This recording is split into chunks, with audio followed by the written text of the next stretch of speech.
naše teme i dileme.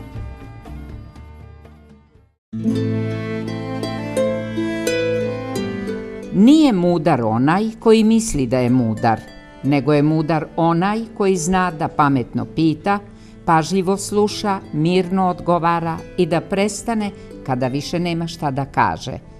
Ovo je nekada, negdje, neko mudar poručio.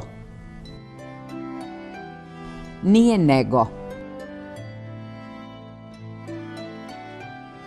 Ne ronioc, treba ronilac, množina ronioci, ronilaca. Nije Rothschild, nego Rothschild. Nije rskav, rskavica, rskati, nego hrskav, hrskavica, hrskati. Ne rukovodioc, treba rukovodilac, množina, rukovodioci, rukovodilaca. Ne rušioc, nego rušilac, množina rušioci, rušilaca. Nije Ruždi Salman, nego Ruždi. Nije saksafon, nego saksofon. Ne Santiago, treba Santiago, vjernije je španskom izgovoru. Ne Sao Paulo, nego Sao Paulo. Nije sekcirati leš, treba secirati. Nije seksi shop, nego seks shop, seks bomba, crtica neobavezna. Ne sentropez, z se ne izgovara, nego sentrope. Nije surf, surfovati, bolje je surf, surfer, surfovati. Ne sigurni viver, nego sigorni. Nije skafander, skafandera, bolje je skafandar, skafandra. Nije skalper, nego skalpel. Ne skorojevićski, nego skorojevićki. Nije slušaoc, nego slušalac. Nije Solovjev, rusko prezime, treba Solovjov. Ne Soroš, bolje je Soros, George Soros, po američkom izgovoru. Nije Steinbeck, John, bolje je Steinbeck. Nije stanbeni, nego stambeni. Ne staraoc, nego staralac, množina staraoci, staralaca. Nije State Department, nego je State Department. Nije steward, muški oblik, treba steward, stewardese. Ne Stockholm po njemačkom izgovoru, nego Stockholm. Nije Barbara Streisand, treba Barbara Streisand. Nije strukturirati, treba strukturirati ili strukturisati. Nije stvaraoc, nego stvaralac, množina stvaraoci, stvaralaca. Nije suhomesnati, suvomesnati, treba suhomesni, suvomesni. Ne subkultura, treba subkultura. Nije substandardni, subtropski, nego substandardni, subtropski. Nije svakodnevnica, treba svakodnevica.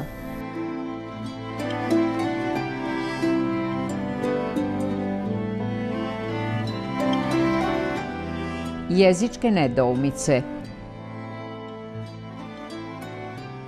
Cilj ovog tumačenja je da na što sažetiji i pregledniji način pomogne u teškoćama i dilemama koje se javljaju pri svakodnevnom izražavanju. Sastavljen je na osnovu postojeće norme i prijedloga iznijetih u stručnoj lingvističkoj literaturi. Za razliku od nekih ranijih priručnika, rječnik se ne ograničava na pravopis i izgovor, nego se bavi i pitanjima značenja, gramatike i upotrebe riječi. Otuda nijesu sistematski popisivane riječi sa određenim teškim glasovima, među kojima je podosta rijetkih i nepotrebnih, već se težilo da se odaberu oni izrazi, oblici i konstrukcije koji stvarno zadaju teškoće u jezičkoj praksi našeg doba. Posebna pažnja poklonjena je novim riječima i imenima koja se redovno javljaju u štampi. Insert znači umjetak. Od latinske inserere, umetnuti, posebno filmski snimak koji se ubacuje u televizijsku emisiju. pogrešno se upotrebljava u značenju odlomak ili isječak. Interes nije pogrešno u značenju interesovanje, zanimanje. Na primjer, nema interesa za ovaj prijedlog. Sa interesom su pratili događaje. Intoksikacija, trovanje. Intoksikirati ili intoksikovati. Ioc, pogrešno, treba ilac, nosilac, tužilac, činilac, prevodilac, pratilac. U genitivu množine nosilaca, ne nosioca, tužilaca, ne tužioca. Ionar, ioner, podjednako su dobri nastavci. Je danas običnije. Milioner, milicioner, kolekcioner, funkcioner, osim u riječi misionar i donekle reakcionar. Samo sa javlja se riječ penzioner. Ishitren. Glagol ishitriti, koji je danas izašao iz upotrebe, značio je izmisliti, pronaći. Pored toga, za trpni pridjev ishitren rečenici daju i značenja izvještačen, namješten i vješt, dovitljiv, lukav. Danas se uglavnom upotrebljava u značenju urađen na brzinu, nedovoljno pripremljen, kao u spojevima ishitrena odluka, ishitren potez. Bolje je u tom smislu upotrijebiti neki drugi izraz, prenagljen, brzoplet, nepromišljen.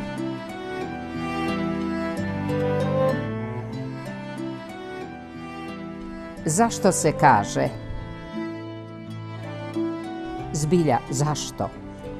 Jezikom se svakodnevno služimo, govorimo ili pišemo, ali o jeziku rijetko kad i razmišljamo.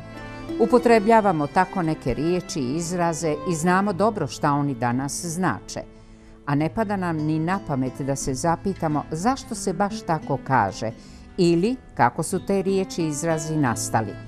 Kad recimo neko o nečemu pojma nema, kažemo da su to za njega španska sela, a pritom, eto, ni sami pojma nemamo odakle nam taj izraz. Kao i mnogi drugi slični njemu. Sve su to za nas stvarno španska sela. Gordijev čvor.